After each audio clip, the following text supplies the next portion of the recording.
Bab 116-120. Tidak, kau bisa membodohiku, Papa. Meng mendengus pelan dan berkata kekanak-kanakan, dia tidak bisa tumbuh secepat itu setelah tidur. Soalnya, Meng banyak tidur tapi tidak tumbuh besar. Aku masih kecil. Sambil berbicara, Meng merentangkan telapak tangannya yang kecil untuk menunjukkan tinggi badannya. Tingginya kurang dari 1,2 meter. Zhang Han tidak tahu apakah harus tertawa atau menangis, katanya, karena air yang diserapnya saat tidur.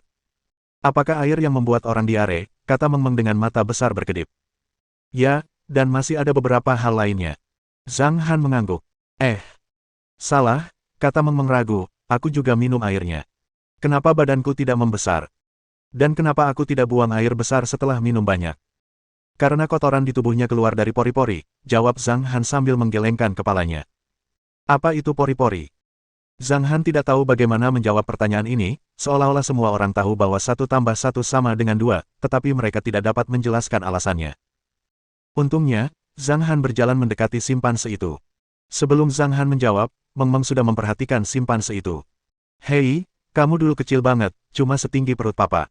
Tapi sekarang kamu lebih tinggi dari papaku. Meng menatap simpanse itu tanpa berkedip. Simpanse itu tersadar setelah mendengar kata-kata Meng saat itu. Ia berbalik dan matanya dipenuhi kelembutan dan rasa terima kasih. Ia melangkah maju dan menghampiri Zhang Han.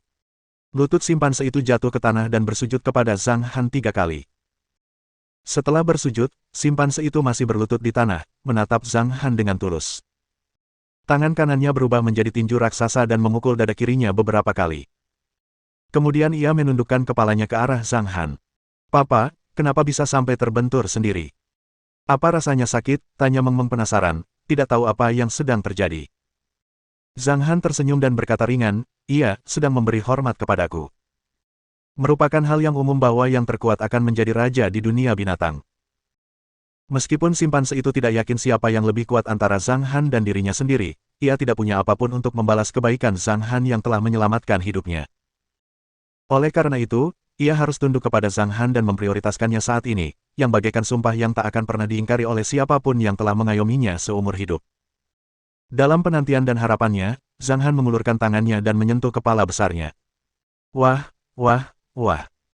Simpanse itu akhirnya mengangkat kepalanya dengan sorot gembira di matanya, mengerutkan bibirnya dan berteriak. Ia tertawa sambil menangis. Hahaha. Ia tergeletak di tanah sambil menari seperti anak kecil yang gembira.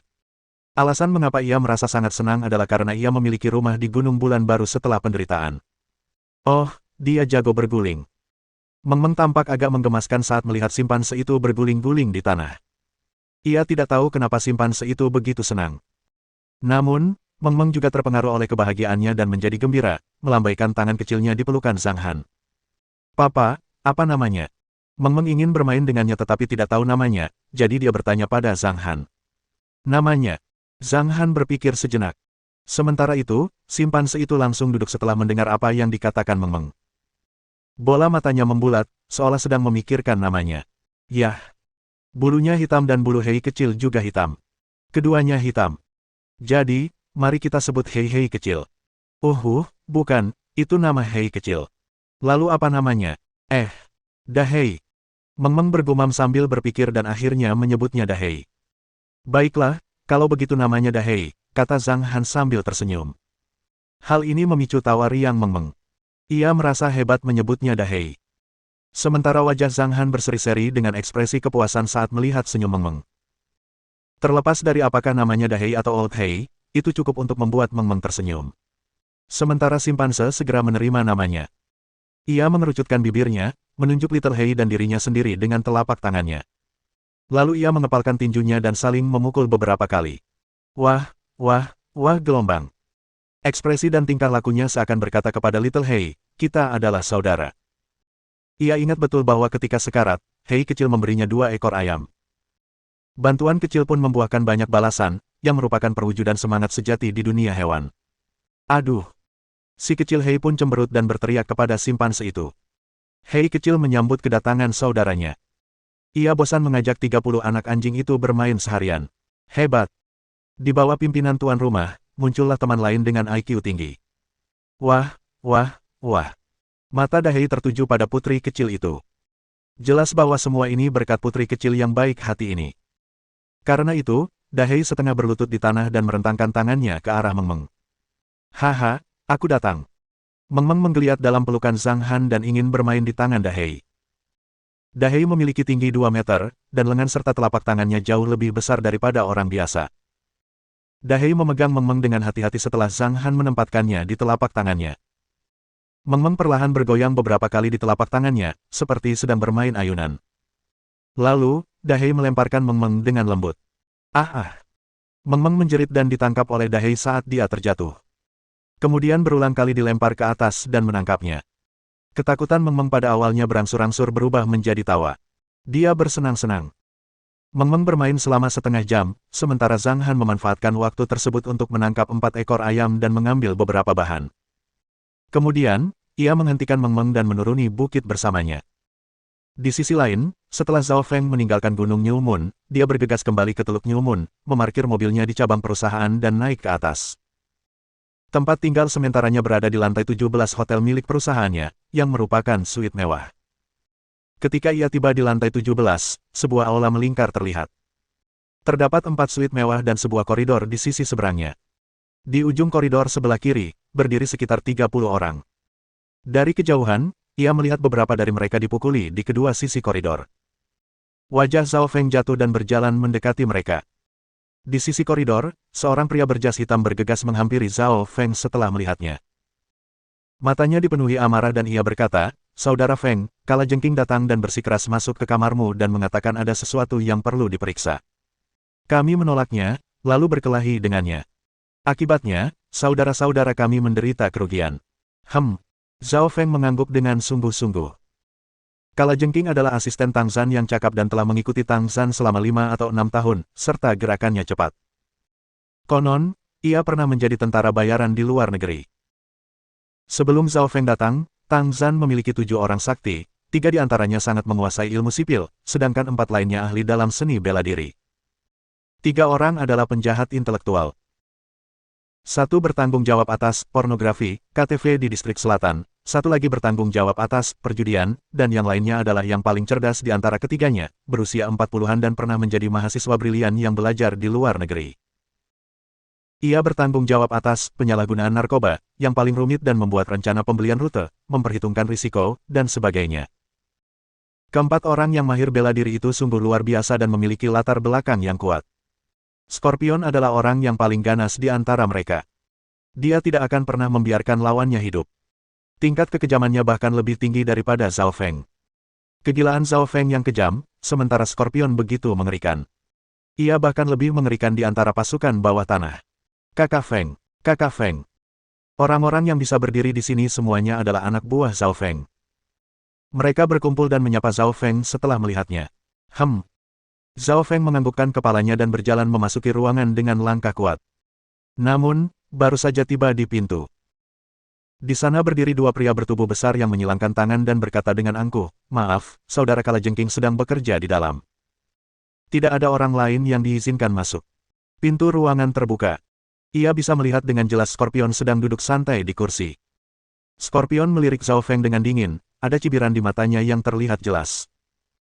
Melihat hal itu, senyum pun mengembang di wajahnya. Tiba-tiba dia mengulurkan tangannya, mencengkeram kepala kedua lelaki itu dengan kecepatan tinggi dan membantingkannya ke dinding marmer di sisi belakang.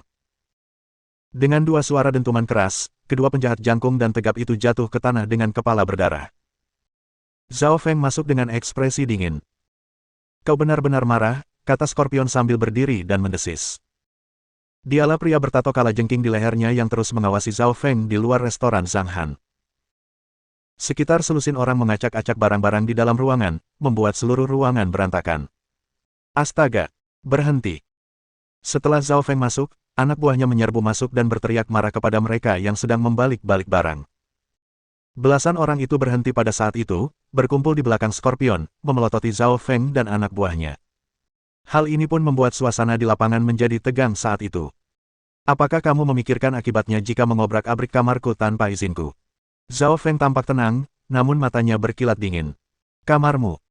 Scorpion mencibir dan berkata, "Maaf, perusahaan ini milik Tuan Tang, begitu pula kamar ini. Kenapa aku tidak boleh ikut?" Sambil berbicara, Scorpion menatap Zhao Feng dengan dingin, seolah melihat sesuatu di matanya. Sementara Zhao Feng tenang dan terus berpikir pada saat yang sama. Dia seharusnya dikirim oleh Tang San. Apa tujuannya? Untuk menyelidiki. Tidak, rasanya hampir bisa jadi buruk. Pasti ada alasannya. Apakah dia benar-benar tahu beberapa rahasia Tang San? Apa yang kudapatkan mengancamnya? Bab 117 mereka sangat seimbang kekuatannya. Zhao Feng merenung dan tidak menemukan alasannya. Lagi pula, dia tidak mendapatkan bukti apapun tentang Tang San. Tetapi, menghadapi provokasi Scorpion, mata Zhao Feng sepenuhnya dipenuhi dengan kekejaman. Zhao Feng, aku tidak peduli siapa dirimu. Di asosiasi harmoni selamanya, entah kau naga atau harimau, sebaiknya kau jaga dirimu baik-baik. Apa kau benar-benar berpikir kaulah ahli nomor 1 di klub ini? Kukatakan padamu, selama aku, Scorpion, ada di sini, kau takkan pernah berada di posisi teratas. Scorpion mencibir dan mengejek. Oh, mau coba? Zhao Feng mengangkat alisnya, menatap Scorpion dengan dingin. Apakah menurutmu kau memenuhi syarat? Scorpion memasang senyum palsu dan berkata. Dalam sekejap, pasukan Zhao Feng dan Scorpion mundur. Mereka semua merasa bahwa tuan mereka akan saling bertarung. Seperti yang diharapkan. Saat berikutnya, tangan kanan Zhao Feng bergerak. Telapak tangannya berubah menjadi kepalan tangan, dan dengan momentum yang luar biasa, ia menuju wajah Scorpion. Mata Scorpion berkilat dingin. Terlebih lagi, ia tampak sangat tenang, menoleh ke kiri dan berhasil menghindari pukulan itu. Akan tetapi, tinju Zhao Feng datang membentuk busur dan mengenai sisi wajah Scorpion. Scorpion berjongkok dengan cepat dan meninju dada Zhao Feng dengan kaitnya secara bersamaan. Scorpion mengerahkan seluruh tenaganya. Jika seseorang terkena, diperkirakan ia akan pingsan seketika. Namun, Zhao Feng bukanlah orang yang mudah ditaklukkan. Ia mundur setengah langkah dan mengepalkan tangan kirinya secara bersamaan. Pertarungan 1 lawan 1. Kilatan dingin muncul di mata Scorpion dan dia menambah kekuatannya. Disertai suara dentuman pelan, Zhao Feng melangkah mundur 2 langkah, sedangkan Scorpion melangkah mundur 2,5 langkah. Langkah ini memberikan sedikit keunggulan bagi Zhao Feng. Keduanya saling berpandangan, lalu tubuh mereka kembali mendekat. Mereka bertarung dengan tangan dan lutut di ruangan ini. Scorpion memang luar biasa. Dalam 3 menit pertama, ia dan Zhao Feng begitu serasi, terlibat dalam pertarungan habis-habisan. Namun, tinju Zhao Feng perlahan-lahan menjadi semakin tajam, dan gerakan-gerakannya yang cerdik membuat kalajengking merasa lelah dan mundur. Hal ini juga membuat Scorpion merasa ngeri. Ia pernah bertarung melawan Zhao Feng beberapa bulan yang lalu dan berhasil menang saat itu. Apakah dia menyembunyikan kekuatannya? Kalajengking terus mundur. Betapa memalukannya dia karena disalib Zhao Feng di depan umum. Akibatnya, mata Kalajengking memancarkan sedikit kedengkian. Ia melancarkan serangan balik seluruh tubuh dan melancarkan serangkaian gerakan mematikan, yang menunda serangan pertama Zhao Feng. Scorpion mengerahkan upaya yang gigih dan menyerang secara langsung, menarik mundur Zhao Feng. Pertarungan antara keduanya betul-betul menggemparkan anak buahnya, yang menggelengkan kepala dan takjub. Kau memang saudara Kalajengking, yang gerakannya cepat dan ganas. Saudara Scorpion adalah ahli pertama di asosiasi ini. Tapi orang gila itu juga cukup ganas dan dia setara dengan saudara Kalajengking. Sementara di sisi lain, anak buah Zhao Feng juga terkagum-kagum. Saudara Feng sama tangguhnya seperti biasanya. Ini pertarungan antar pemain hebat. Tapi Scorpion begitu kejam, siapa yang tidak semurah hati saudara Feng? Benar. Meskipun saudara Feng kejam, dia pria yang teguh pendirian. Petik 2. Semua mata tertuju pada dua pria yang sedang bertarung, tetapi mereka berbisik. Faksi Zhao Feng dan Scorpion selalu bermusuhan. Faktanya, bukan hanya faksi Zhao Feng, tetapi banyak orang lain di asosiasi juga membenci faksi Scorpion, karena mereka melakukan segala macam kekejaman dan bertindak tanpa pamrih. Namun, karena manfaat yang mereka bawa bagi asosiasi dengan metode ekstrim mereka, Tang San membiarkan Scorpion berkembang dengan bebas. Kedua orang itu bertarung dengan sengit di tempat. Mereka telah menghabiskan sebagian besar tenaga mereka dalam pertempuran sengit itu setelah beberapa menit. Lambat laun, Scorpion merasa sedikit kelelahan, sementara kekuatan Zhao Feng masih sangat kuat. Suatu sensasi menjalar ke seluruh tubuhnya secara spontan. Dia ingat betul bahwa kemampuan bertarung Zhao Feng dan kemampuan bertarungnya yang terus-menerus hampir sama di pertarungan terakhir. Bahkan Zhao Feng lebih lemah darinya. Bagaimana kekuatannya bisa begitu dahsyat kali ini? Scorpion tahu bahwa jika dia terus bertarung dengan cara ini, dia pasti akan kalah. Jadi memanfaatkan waktu ketika Zhao Feng menyapu kakinya, tangan Scorpion menyentuh punggung bawahnya secara diam-diam. Bahu kirinya tiba-tiba menahan pukulan Zhao Feng. Scorpion mundur 2 langkah ke samping. Sementara Zhao Feng terus menyerang, mengenai dada Scorpion dengan 1 pukulan. Namun, pada saat ini, tangan kanan Scorpion menghadap ke atas, dengan cahaya dingin bersinar di tangannya. Pupil mata Zhao Feng mengerut dan ia segera menarik kembali tinjunya. Namun, ternyata sudah agak terlambat. Desir. Zhao Feng hanya merasakan punggung tangannya dingin, dan darah mengalir keluar. Dia hanya melihat tangan kanan Scorpion sedang memegang penusuk, yang ujungnya berkilauan dengan cahaya dingin. Sialan. Gunakan senjatanya. Seorang pria berambut kuning pendek di belakang Zhao Feng memelototi Scorpion. Ia menatapnya dengan penuh amarah, lalu mengeluarkan pistol dari punggung bawahnya, dan mengarahkannya ke Scorpion. Scorpion tidak takut berhadapan dengan pistol itu, sedikit menyipitkan matanya dan menatap ke arah laki-laki itu. Anak buahnya tidak takut mendapat masalah karena dia tidak mau ambil risiko. Beberapa di antara mereka juga mencabut pistol dari punggung bawah mereka, mengarahkannya ke laki-laki berambut kuning dan menggeram. Sial, letakkan. Sialan, siapa yang kau marahi? Percaya atau tidak, aku akan membunuhmu.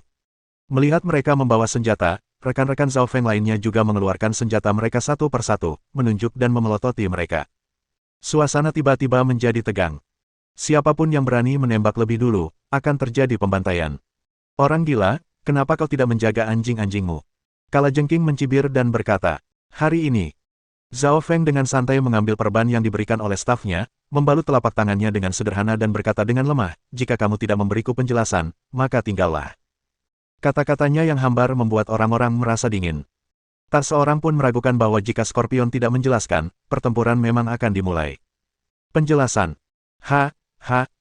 Baiklah, kalau begitu aku akan memberitahumu. Scorpion menenangkan diri dan menatap Zhao Feng, lalu berkata, semua orang tahu apa yang terjadi pada Xiao Yue, kan? Dia mencuri barang-barang Tuan Tang dan sekarang Tuan Tang ingin menyelidikinya. Akulah yang bertanggung jawab atas masalah ini. Dan kau sahabat Xiao Yue, kan? Kau pikir, adakah alasan bagiku untuk datang dan memeriksanya? Oh, apakah kamu sudah selesai menyelidikinya? Zhao Feng tetap tenang, memikirkan lebih banyak hal. Xiao Yue mengambil barang-barang Tang San. Dia seharusnya memberitahunya jika dia mengambil sesuatu. Tapi dia tidak melakukannya. Apakah karena dia tidak punya kesempatan atau memang dia tidak mengambilnya sama sekali? Apakah Tang San menemukan sesuatu dan apa yang ingin dia selidiki karena dia secara khusus mengirim Scorpion untuk memeriksanya? Atau dia hanya melakukannya agar orang lain melihatnya? Zhao Feng pusing memikirkannya. Tang San tidak hanya memiliki 3 ahli strategi, tetapi juga seorang pria dengan kecerdasan intelektual yang tinggi. Oleh karena itu, Zhao Feng benar-benar merasa bahwa ia masih harus menempuh jalan panjang sebelum dapat mengalahkannya, dan ia juga tidak tahu apakah ia dapat menyelesaikan tugas itu sendirian. Kalajengking mencibir mendengar apa yang dikatakannya. Ia maju 2 langkah, menepuk bahu Zhao Feng, dan berbisik di telinganya. Zhao Feng, Tuan Tang tahu betul hubunganmu dengan Xiao Yue. Alasan dia belum bertindak hanyalah karena kau lebih berharga daripada Xiao Yue. Tapi ku ingatkan kau, aku tidak peduli apa tujuanmu, aku akan mengawasimu. Jika kau sampai membocorkan rahasia ini, kau akan lebih dari sekadar terluka. Kurasa kau tahu maksudku, hahaha. Pada akhirnya, Scorpion terkekeh dan tawanya membuat orang lain merasa kedinginan. Aku tidak mengerti apa yang ingin disampaikan seekor anjing, kata Zhao Feng dingin. Karena kau sudah selesai, keluarlah dari kamarku. Mata Scorpion memancarkan seberkas cahaya dingin. Ia menatap Zhao Feng dengan senyum penuh arti, lalu melangkah menuju pintu. Setelah beberapa langkah, ia berhenti dan berkata tanpa menoleh ke belakang, oh, ngomong-ngomong, perlu kuingatkan, sebagai anggota senior sebuah asosiasi, kau benar-benar merendahkan diri untuk pergi ke restoran kecil demi membantu. Setelah selesai berbicara, Scorpion berjalan keluar pintu tanpa menoleh ke belakang. Anak buahnya memelototi anak buah Zhao Feng dan bergegas pergi. Saudara Feng, itu keterlaluan. Pria berambut kuning pendek itu maju dan berkata dengan marah, jelas sekali Tuan Tang tidak menyukaimu, Saudara Feng. Benar sekali. Apakah Tang San menekan Saudara Feng karena dia muncul terlalu cepat? Yah, Scorpion mengikuti Tang San di awal, sementara kita datang di tengah jalan. Kita bukan putra kandungnya. Bisakah kita diperlakukan sama seperti Scorpion? Kurasa lebih baik kita mendirikan organisasi kita sendiri. Sungguh merendahkan hati untuk mengikuti mereka, Saudara Feng, kalau tidak, kata salah satu pria berambut keriting dengan tulus. Ia merasa dirinya hanyalah bawahan Saudara Feng. Lebih baik mendirikan organisasi baru daripada ditindas di perkumpulan ini. Kata-katanya memotivasi orang lain. Saudara Feng lebih loyal, bijaksana, dan baik kepada anak buahnya, tetapi Tang San tidak. Ia adalah orang yang sangat tegas dan berkuasa, membuat mereka merasa sangat teliti. Zhao Feng mengangkat alisnya dan berkata, jangan banyak bicara dan jangan terlalu banyak berpikir. Baiklah, pergilah. Setelah mengatakan ini, dia diam-diam berjalan ke ruang belajar, berdiri di dekat jendela dan memandang pemandangan Teluk Bulan Baru, tetapi dia memikirkan satu hal. Dia tidak menyangka restoran itu terlibat dalam masalah ini. Dia memang terlalu sering ke sana akhir-akhir ini dan takut Tang Zhan memperhatikan restoran itu karena dia sedang sibuk bekerja sebagai pelayan.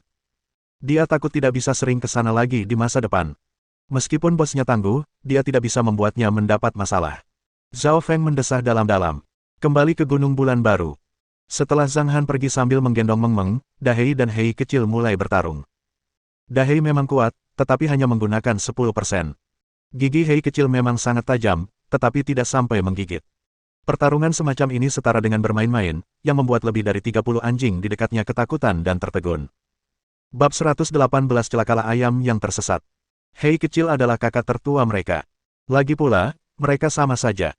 Namun, kakak tertua mereka ditampar dengan mudah oleh simpanse raksasa itu. Kemudian ia bangkit, berlari dengan kecepatan tinggi, dan ditampar berulang kali. Sementara Dahei menganggapnya menarik dan tersenyum lebar. Lambat laun, Hei kecil semakin bijak. Ia berlari mengelilingi Dahei dengan kecepatan tinggi. Meskipun Dahei memiliki kekuatan yang besar, menurut Little Hei, itu terlihat canggung. Dahei sempat melawan beberapa saat, tetapi tidak berhasil menyentuh pantat Little Hei, sehingga ia terduduk di tanah. Wah, wah, wah.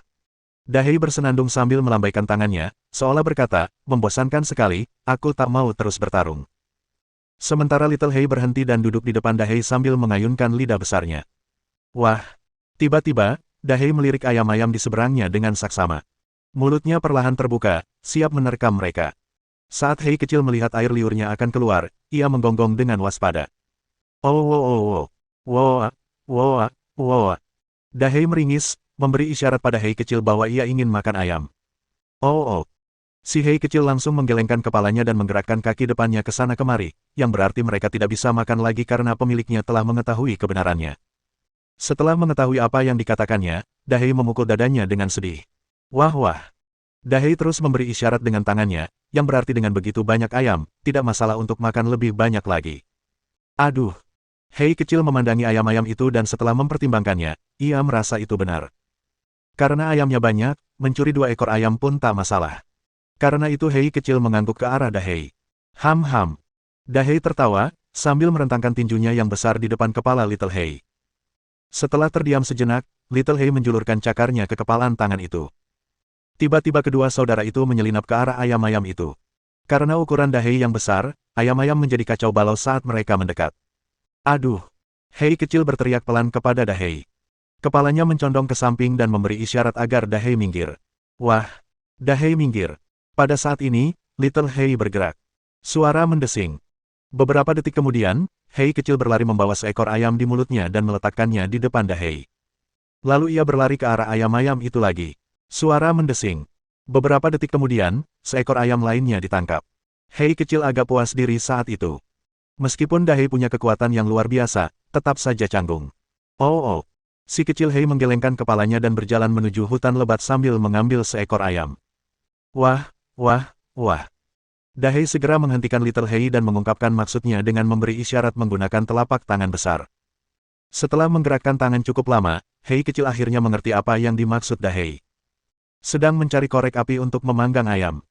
Setelah merenung sejenak, Hei kecil menggonggong ke Dahei dan memberinya ekspresi, menunggu, lalu berbalik untuk berlari. Kemana perginya? Untuk menemukan cara agar bagian luar lebih terang. Hei kecil segera berlari keluar dari Gunung Bulan Baru menuju Teluk Bulan Baru.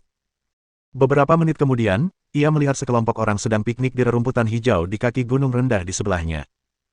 Ada 6 orang semuanya, dengan 3 mobil di dekatnya dan pemanggang barbeque besar di sampingnya, yang dikelilingi oleh meja lipat dan 6 kursi plastik. Ke-6 orang ini, 3 di antaranya laki-laki, semuanya bersama pacar mereka. Salah satu dari mereka sedang barbeque di dekat situ, sementara yang lain minum bir, makan, dan mengobrol. Hei kecil berlari ke sini hanya karena melihat asap. Saat Little Hei mendekat, seorang pria gemuk yang bertugas memanggang menemukannya pertama kali. Ketika dia melihat anjing yang besar dan kuat itu, matanya tiba-tiba terbelalak dan semua sate yang baru dipanggang di tangannya jatuh ke tanah. Hei. Dia berbisik kepada teman-temannya di belakangnya dengan wajah berubah drastis. Ketika ke-5 orang lainnya menoleh, 3 orang wanita di antara mereka menjadi pucat dan hampir berteriak. Jangan menangis, jangan panik, tenanglah. Seorang pria kurus berkata dengan suara rendah dan menelan ludah bersamaan. Jelas, dia juga sangat gugup. Wajar jika siapapun bergidik ketakutan saat melihat anjing sebesar beruang. Semuanya, cepat bangun dan mundur perlahan. Jangan lari. Pelan-pelan, pelan-pelan. Mungkin tidak ada salahnya. Ayo pelan-pelan. Pria kurus itu bangkit dan mengingatkan orang lain pada saat yang sama. Dengan seorang konduktor, yang lain tampak memiliki menara kekuatan. Mereka semua berdiri dan mundur perlahan, menatap Little Hay dengan penuh kewaspadaan. Ketiga pria ini memang punya tanggung jawab. Mereka semua berada di depan pacar mereka dalam menghadapi situasi berbahaya ini. Hay kecil melangkah maju dengan tenang di bawah tatapan mereka. Ketika ia sampai di meja, orang-orang ini langsung panik. Namun, betapa terkejutnya mereka ketika Little Hay mengambil dua korek api di atas meja langsung dengan mulutnya, meliriknya, lalu bergegas pergi. Ho! Kerumunan itu menghela napas panjang dan dalam. Pria gemuk itu menyeka keringatnya dan berkata dengan takut, sungguh menakutkan. Untungnya, dia tidak bermusuhan, kalau tidak, kita mungkin akan digigit. Benar, anjing jenis apa itu? Kenapa besar sekali? Kelihatannya seperti anjing hitam dan coklat, tapi ukurannya sungguh menakjubkan, bukan? Tidak. Bagaimana anjing desa bisa sebesar itu? Dilihat dari penampilannya, mungkin ia lebih ganas daripada serigala. Petik 2. Mereka bersaing satu sama lain. Mungkin mereka tak akan pernah melupakan adegan ini. Bertahun-tahun kemudian, mereka mungkin ingat bahwa mereka bertemu seekor anjing besar yang agung saat piknik di suatu hari. Si kecil Hay memegang dua korek api di mulutnya, berlari cepat dengan keempat kakinya, dan segera kembali ke Gunung Nyeumun. Saat Dahei melihat korek api di mulut Little Hay, ham. Dahei menepuk-nepuk kakinya sendiri beberapa kali dan mengacungkan jempol pada Little Hay. Oh. Little Hay menanggapi dengan nada lambat, seolah mengatakan bahwa itu mudah saja. Maka kedua bersaudara itu menyelinap ke dalam hutan lebat. Dahei mendirikan penyangga dengan beberapa dahan di belakang batu yang pertama kali mereka temui. Mengingat kembali cara orang-orang yang mengambilnya memanggangnya, ia menyiapkan beberapa braket dan menyusun ayam-ayam dan memanggangnya. Beberapa saat kemudian, ketika ayam sudah matang, baunya membuat mulut mereka berair. Jadi, keduanya memulai makan malam mereka sendiri. Beberapa detik kemudian, di tepi hutan lebat, mulut Hay kecil penuh minyak. Ia memutar bola matanya, lalu bergegas masuk ke kawanan lagi, dan kembali dengan dua ekor ayam di mulutnya. Hewan-hewan menggigil ketakutan saat itu, seolah-olah ada beberapa hewan liar di hutan lebat. Namun, memang ada dua binatang liar yang sangat gemar memakan daging. Ketika kedua bersaudara itu sedang menikmati makanan daging mereka, di sisi lain, di restoran Zhang Han. Karena Ziyan menelepon terlebih dahulu, mengatakan dia harus bekerja lembur di malam hari dan akan datang kemudian, Zhang Han menunda waktu makan malam mereka. Hari ini adalah hari yang sangat menyenangkan bagi para anggota. Wah, dua ayam. Keren sekali. Bosnya baik sekali. Aku sangat menyayangimu. Liang Mengki dan Yu Qingqing berdiri di depan bar dengan penuh harap dan aspirasi. Untungnya, Meng Meng sedang bermain dengan Zhang Li di lantai 2 saat itu. Kalau tidak, jika putri kecil itu mendengar kata-kata ini, ia mungkin akan merasa tidak puas dengan Liang Mengki. Aku bisa makan paha ayam hari ini. Senang sekali rasanya. Setelah Zhang Han memotong dua ekor ayam menjadi beberapa bagian, Yu Qingqing menatap paha ayam besar itu dengan mata berbinar-binar dan berkata. Namun, begitu dia berhenti berbicara, Zhang Han dengan ringan meletakkan stik drumnya di baskom kecil di belakang. Tidak, sisakan satu untukku. Setelah melihat Zhang Han mengambil stik drum lainnya, Yu Qingqing berkata dengan sedih. Namun Zhang Han hanya mengabaikannya dan mengulurkan tangannya kedua sayap itu dengan gerakan memotong.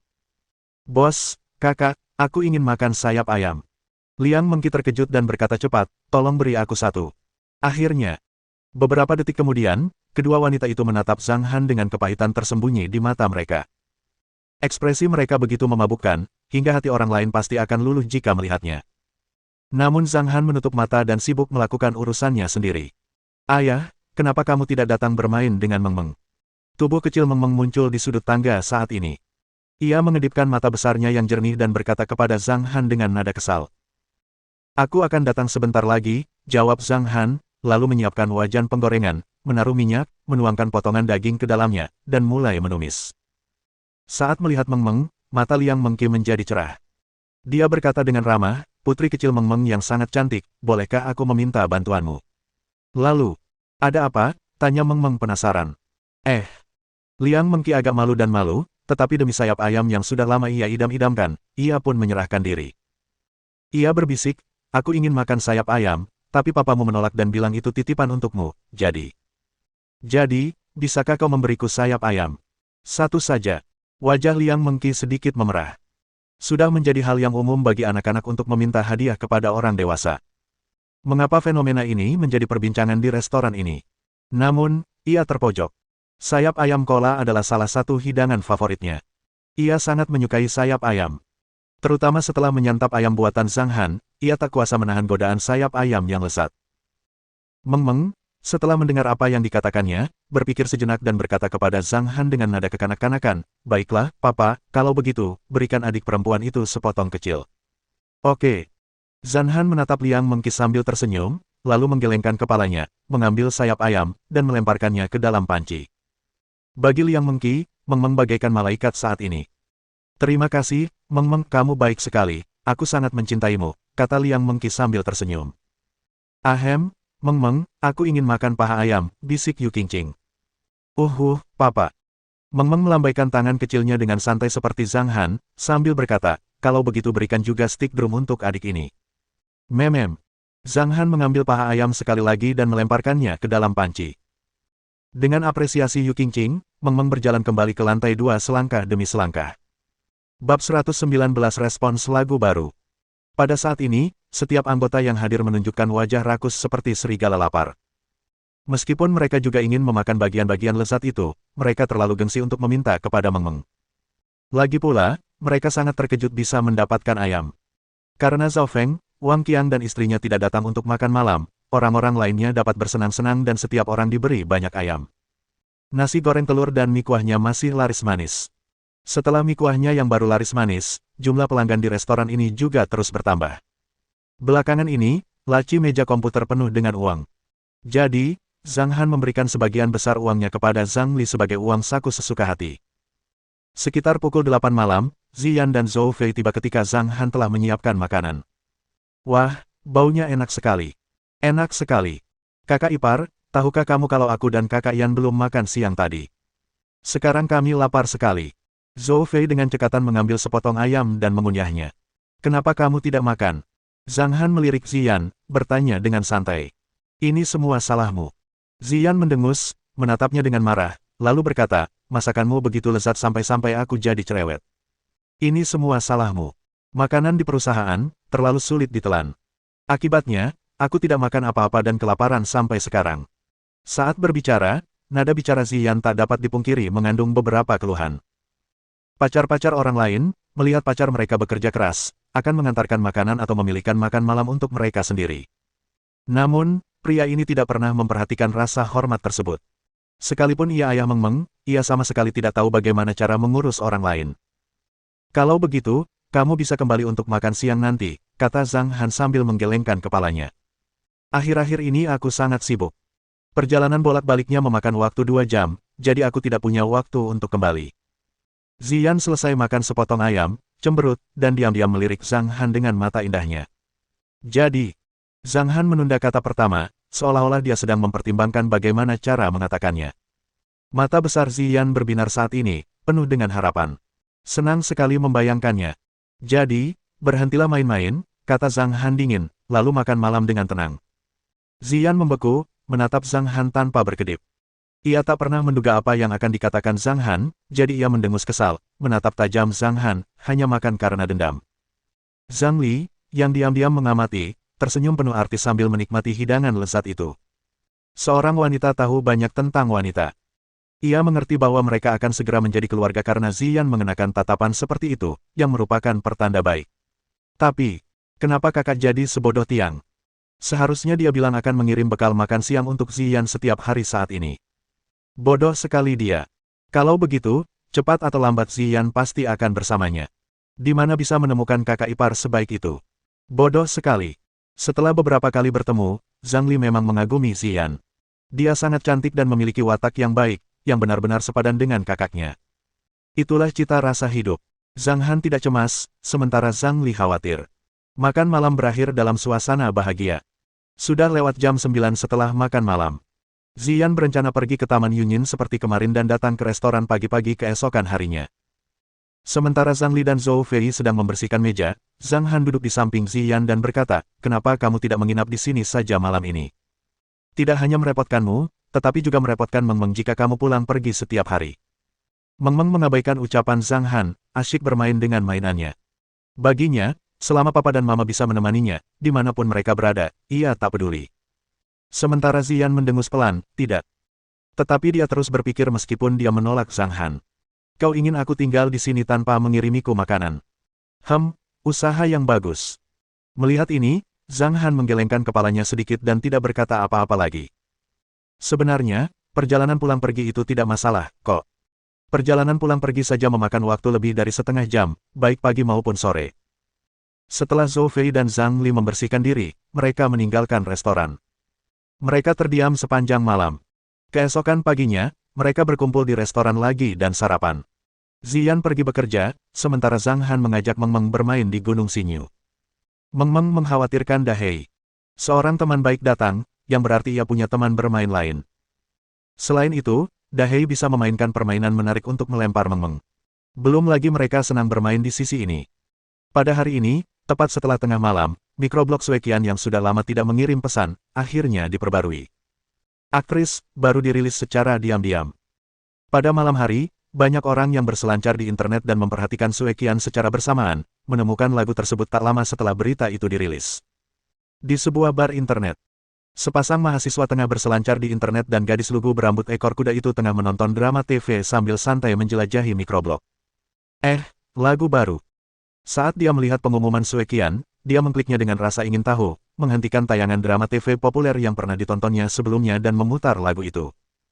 Sebuah piano pembuka berbunyi, diikuti oleh suara yang dalam dan terdengar lembut. Sederhananya, mari kita bicara dengan sederhana. Abaikan saja suasana hatimu yang temperamental. Kau bukan aktris. Jangan mengarang cerita-cerita itu. Mata gadis itu dipenuhi rasa ingin tahu, heran, dan akhirnya mabuk. Hei, dengarkan lagu ini. Gadis itu tidak dapat menahan diri untuk tidak berbagi lagu itu dengan pacarnya setelah mendengarkannya. Aku masih main game. Dengarkan saja sendiri. Tolong dengarkan lagu ini. Melodinya bagus sekali. Atas desakan gadis itu, pacarnya berkata tanpa daya, oke. Pakaikan headsetnya untukku. Oleh karena itu gadis itu mengenakan headset pada pacarnya dan memutar lagu tersebut. Pacarnya mendengarkan lagu itu dengan penolakan pada awalnya, tetapi ketika dia mendengar pendahuluan, bait pertama dan bagian yang ringkas, dia perlahan-lahan kehilangan akal, bahkan tangannya meninggalkan keyboard, dan dia menyerah pada permainan komputernya. Lagu apa ini? Setelah mendengarkan, pacarnya menatap gadis itu dengan heran. Kedengarannya bagus. Ya, tolong beritahu aku lagu apa itu. Ini lagu baru dari Qian Qian, berjudul Actress. Jadi, sang pacar tak sabar untuk mengganti antarmuka game dan memainkannya lagi. Setelah selesai mendengarkan, ia segera mendongak dan berteriak kepada beberapa teman sekamarnya. Saudara-saudara, aku menemukan lagu yang bagus berjudul Actress. Kalian juga harus mendengarkannya. Beberapa menit kemudian, sistem pemesanan lagu di bar internet memutar musik ini, membuat semua orang tertarik dengan lagu tersebut dan mulai mencari judulnya. Sangat mudah untuk mendengarkan lagu tersebut dan membagikannya kepada orang lain. Bukan hanya di warnet saja, di rumah-rumah warga, asrama-asrama perguruan tinggi dan banyak tempat lainnya, lagu ini ditemukan oleh mereka dan membuat mereka terpesona. Lagu ini, bagaikan badai, telah menyapu jaringan hingga lebih dari pukul 9 pagi berikutnya. Meskipun tidak semua orang mendengarkan lagu ini, tetapi lagu ini akan diputar beberapa kali di bar internet, restoran, klub rekreasi, kafe, dan tempat-tempat lainnya. Lagu yang dalam dan menawan ini membangkitkan emosi lembut orang-orang, yang menyebar dengan cepat dari mulut ke mulut. Hanya butuh setengah hari untuk menjadi populer. Tentu saja, kesuksesannya juga berkat popularitas Suekian yang luar biasa. Sementara itu, beragam komentar bermunculan. Kedengarannya hebat dan penuh kasih sayang, menyentuh hatiku. Liriknya sangat bagus, membawaku kembali. Lagu ini sangat menyenangkan, menyentuh hati orang-orang. Hidup adalah sebuah pertunjukan yang takkan pernah gagal. Kita semua adalah aktor, tetapi ada yang menuruti kemauan sendiri, sementara yang lain berusaha menyenangkan penonton. Kita harus berjalan selangkah demi selangkah dan membuang sampah sedikit demi sedikit. Hidup ini sama sekali tidak mudah. Tak perlu mendambakan pengertian dan persetujuan orang lain. Jalani hidupmu sendiri dengan tenang. Jika hatimu tak tergoyahkan, angin pun takkan mampu berbuat apa-apa. Aku hanya ingin mencari pacar yang bukan aktor. Lagu, Actress terdengar sangat hebat karena menggambarkan sisi cinta yang paling nyata, paling tak tertahankan, dan paling polos. Petik 2. Selain komentar-komentar netizen biasa, lagu ini pun menimbulkan respon yang meriah di berbagai studio musik dan perusahaan media. Saat ini di Royal Entertainment Company, puluhan seniman seperti Ziyan, Zhou Fei, Suruoyu, dan beberapa penulis lagu tertentu sedang duduk di ruang konferensi untuk rapat. Meiki sedang membahas kebijakan pengembangan berikut di halaman depan. Tiba-tiba seorang pemuda mengetuk pintu dan masuk. Ia berjalan ke sisi Meiki dan membungkuk untuk mengucapkan beberapa patah kata lembut di telinganya. Meiki mengangguk dan membiarkannya keluar. Saya baru saja mendengar kabar bahwa Suekian merilis microblog setelah tengah malam dan akan merilis 3 lagu baru di konser tanggal 15 bulan ini. Dia akan merilis lagu-lagu tersebut di internet hari ini, besok, dan lusa. Lagu pertama sudah dirilis dan mendapat sambutan yang baik. Mari kita dengarkan dulu. Meiki mengendalikan sistem proyektor sambil berbicara. Ia mencari lagu itu dan memutarnya. Sebuah pembukaan yang sederhana dan wajar terdengar, diikuti oleh suara yang dalam. Sederhananya, mari kita bicara dengan bahasa yang lebih sederhana. Abaikan saja kondisi pikiran yang temperamental ini.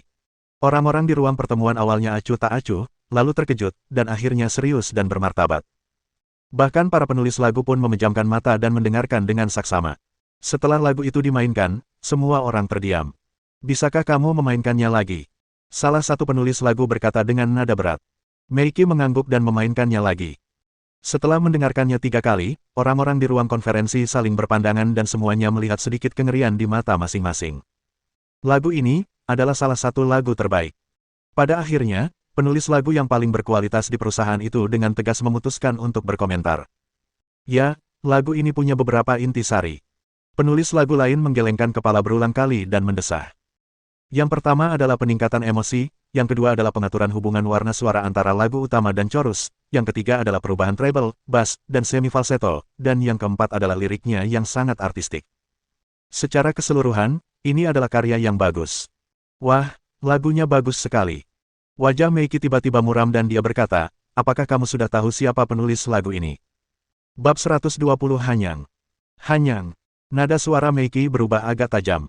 Ia mengamati seluruh ruangan dan berkata, seorang junior yang kurang dikenal pun bisa menulis lagu sebagus itu. Bagaimana denganmu? Berapa banyak karya bagus yang telah kau tulis tahun ini? Tahun lalu kau menulis 20 lagu yang luar biasa, tapi tahun ini kau hanya menulis kurang dari 10 lagu di sebagian besar tahun ini. Apakah ini karena kau malas bekerja atau karena inspirasimu telah mengering? Perkataan Meiki membuat semua penulis lagu yang hadir menundukkan kepala tak berdaya. Beberapa penulis lagu senior membalas dengan marah. Kamu salah. Kalau lagu berkualitas tinggi bisa diproduksi dalam skala besar, kenapa kamu masih butuh kami?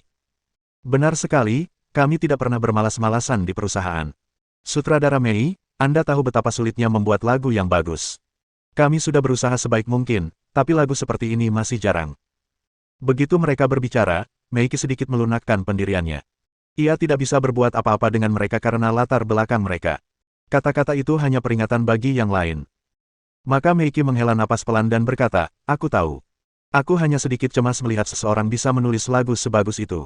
Pernyataan ini membuat penulis lagu lainnya aktif. Kakak Mei, Hanyang itu seperti menang lotre. Wajar kalau dia sesekali menulis lagu yang bagus. Benar sekali. Setiap penulis lagu yang hadir punya lebih dari 3 mahakarya. Lagi pula, tidak ada seorang pun yang pernah mendengar tentang Hanyang sebelumnya dan tidak ada seorang pun yang tahu dari mana asalnya. Ho, saya sudah melihat banyak penulis lagu seperti dia. Masing-masing dari mereka menulis lagu yang relatif bagus secara tidak sengaja, dan akhirnya populer. Namun, lagu berikutnya akan menunjukkan kelemahan mereka. Kita semua fokus pada kualifikasi. Seorang penulis lagu tanpa 3 lagu berkualitas tinggi bukanlah penulis lagu sejati, dan seseorang tidak bisa disebut penulis lagu senior tanpa 10 mahakarya. Sutradara Mei, itu hanya lagu yang ditulis oleh orang biasa, sebaiknya Anda tidak menganggapnya remeh. Kerumunan itu mengobrol sebentar. Apa yang mereka katakan memang menunjukkan kepahitan dan senioritas mereka, yang tak terhindarkan bercampur dengan komentar-komentar sarkastis tentang Hanyang. Baiklah, mari kita akhiri topik ini. Karena semua orang sudah sangat percaya diri, aku menunggu lagu-lagu kalian yang luar biasa. Meiki bertepuk tangan dan tersenyum, lalu berkata, mari kita bahas beberapa kejadian baru-baru ini. Pertama, album Suruoyu sudah siap. Dia akan berpartisipasi dalam pertunjukan komersial di Harbor City, Easton besok dan menggelar konferensi pers lusa. Album ini akan mulai dijual pada tanggal 15. Semoga Ruoyu sukses. Sambil berbicara, Meiki tersenyum. Ia memimpin dan bertepuk tangan, membuat semua orang bertepuk tangan meriah. Meiki mengamati seluruh ruangan, dan tiba-tiba ia melihat Ziyan yang bersikap acuh tak acuh, dan Zhou Fei yang tampak menantang. Senyum sinis terpancar di matanya, lalu ia berkata, "Oh, ngomong-ngomong, sepertinya album Ziyan juga hampir siap. Besok akan ada pertunjukan komersial di Victoria Harbour dan lusa akan ada konferensi pers, albumnya akan mulai dijual tanggal 15. Aku juga berharap album Ziyan laris manis." Meiki juga memimpin tepuk tangan setelah selesai berbicara. Namun kali ini ia bertepuk tangan perlahan dan tampak tidak keberatan. Terlebih lagi, tepuk tangan yang diberikan hampir berkurang setengahnya, tipis sekali sampai-sampai tidak ada sama sekali. Su Ruoyu tersenyum mengejek melihat ini. Tampaknya semua orang di perusahaan itu peka. Mereka tahu bahwa Su Ruoyu adalah orang yang ingin dibina dengan sungguh-sungguh oleh perusahaan. Sementara Ziyan, ho. Dia mencibir dalam hati, menatap lurus ke arah Ziyan dengan tatapan provokasi. Ziyan mengabaikannya, tetapi Zhou Fei akan segera meledak. Terutama ketika dia mendengar bisikan orang lain, seperti, bintang yang sudah tidak ada harapan lagi, dan bukankah mereka berdua sebanding. Su Ruoyu harus menang. Serangkaian komentar membuat wajah Zhou Fei tenggelam. Melihat ekspresi Zhou Fei, Meiki tersenyum tipis dan bertepuk tangan. Baiklah, rapat hari ini sudah selesai. Ayo kita bekerja. Setelah pertemuan itu, orang-orang pergi satu persatu. Di depan ruang konferensi. Ziyan, kamu benar-benar berani. Su Ruoyu tersenyum palsu dan berkata, tidakkah kamu akan mendapat masalah karena merilis albummu di hari yang sama denganku? Masalah? Ekspresi Ziyan sedingin es seperti biasa. Ia menatap Su Ruoyu dan menjawab dengan dingin, kurasa tidak. Setelah selesai berbicara, Ziyan memimpin jalan menuju kantornya. Zhou Fei memelototi Su Ruoyu tanpa ampun, dan berkata dengan nada meremehkan. Apakah kamu tidak tahu bagaimana kamu mendapatkan sumber dayanya? Bahkan tanpa memberi kesempatan kepada Su Ruoyu dan orang lain untuk membantah, dia langsung melangkah keluar. Kamu! Su Ruoyu tersedak karena marah. Meskipun orang-orang hampir tahu bahwa ia adalah mainan Li Cheng, tak seorang pun akan mengejeknya secara langsung. Lagi pula, aturan tersembunyi ada di mana-mana dan orang-orang sudah terbiasa dengannya. Manajernya lah yang tertawa mengejek dan berteriak, saya sungguh tidak tahu dari mana kamu mendapatkan kepercayaan diri sebagai bintang yang sudah tidak bersinar lagi. Setelah mendengar apa yang dikatakannya, Ziyan, yang tak jauh di depannya, membeku dengan amarah di matanya. Namun, ia akhirnya tidak mengatakan apa-apa dan pergi dengan dingin. Tekanan pekerjaan dan kata-kata sarkastis itu melelahkan Ziyan, baik fisik maupun mental. Ia ingin beristirahat, meninggalkan kehidupan yang penuh intrik. Namun, ia tidak bisa. Obsesi di hatinya terus mendorongnya. Bahkan ketika kembali ke restoran untuk makan malam, Ziyan tersenyum lebih sedikit dari biasanya. Albumnya akan segera dirilis. Belakangan ini, Ziyan tampaknya semakin tertekan. Pukul 9 pagi berikutnya. Masih di ruang konferensi Royal Entertainment Company. Ada lebih banyak orang di ruang konferensi daripada kemarin. Sama seperti kemarin, mereka duduk di kursi dengan tenang sambil mendengarkan lagu. Sekarang hubungan kita sudah ambigu, jadi kamu tidak perlu malu untuk mencari pasangan. Orang-orang yang sudah membayar antre untuk berdiskusi tentang pengalaman. Setelah lagu itu diputar beberapa kali, Meiki mematikan musiknya. Ini mahakarya lainnya. Lagu berjudul Ambiguity ini masih ditulis oleh orang bernama Hanyang. Bagaimana perasaanmu setelah mendengarkannya? Tanya Meiki perlahan. Kenapa jadi lagu pilihan lagi? Seorang penulis lagu senior berkata ragu, apa dia pernah menulis ini sebelumnya? Kurasa begitu. Sepertinya orang itu cukup berbakat karena dia menghasilkan 2 mahakarya. Namun, kedua mahakarya itu tidak berarti apa-apa. Mungkin dia menulis ratusan lagu dan memilih 2 di antaranya. Saya kira demikian. Namun pada hari ketiga yaitu tanggal 14. Pada pukul 9 pagi, ada lebih banyak orang di ruang konferensi, termasuk semua penulis lagu di perusahaan. Seperti ombak yang menghantam bukit. Berapa lama kau bisa bertahan?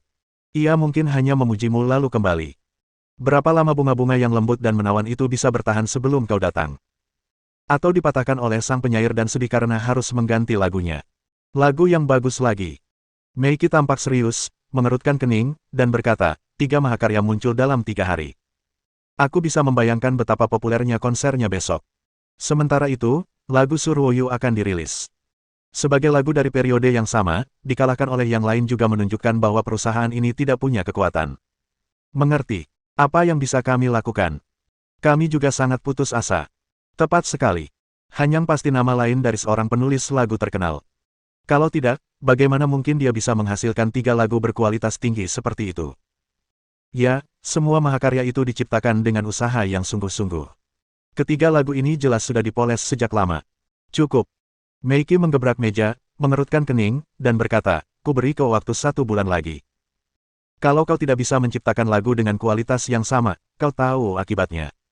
Lagi pula, Meiki mengamati para penulis lagu yang hadir dan berkata perlahan, saya sudah berkomunikasi dengan para petinggi perusahaan mengenai masalah ini. Mereka hanya bilang perusahaan kami tidak memberi makan orang yang menganggur. Saya rasa kalian mengerti maksudnya. Rapat hari ini sudah selesai. Banyak penulis lagu keluar sambil mendesah. Diakui bahwa menghasilkan lagu yang bagus itu sulit. Sebuah lagu yang bagus tidak hanya bergantung pada kualitasnya, tetapi juga berkaitan dengan arah dan keberuntungan pasar. Siapa yang bisa menciptakan lagu dengan kualitas yang sama dengan ketiga lagu tersebut dalam sebulan? Pertemuan dalam 3 hari ini memungkinkan semua orang di perusahaan membicarakan masalah ini.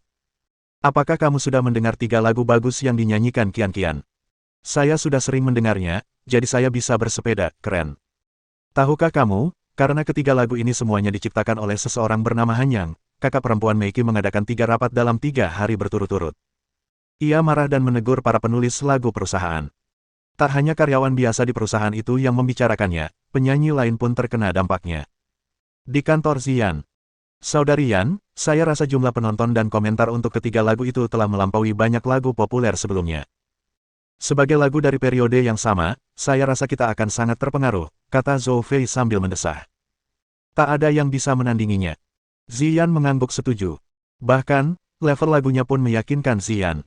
Namun, Su Ruoyu lebih terpengaruh. Perusahaan memberinya begitu banyak sumber daya, tetapi tidak ada yang menyangka akan muncul seorang penulis lagu berbakat. Pengaruh lagu-lagunya akan jauh lebih kecil jika dibandingkan, jadi kita punya peluang untuk melampauinya. Zhou Fei berpikir sejenak dengan semburat kegembiraan di wajahnya. Ziyan mengangguk pelan.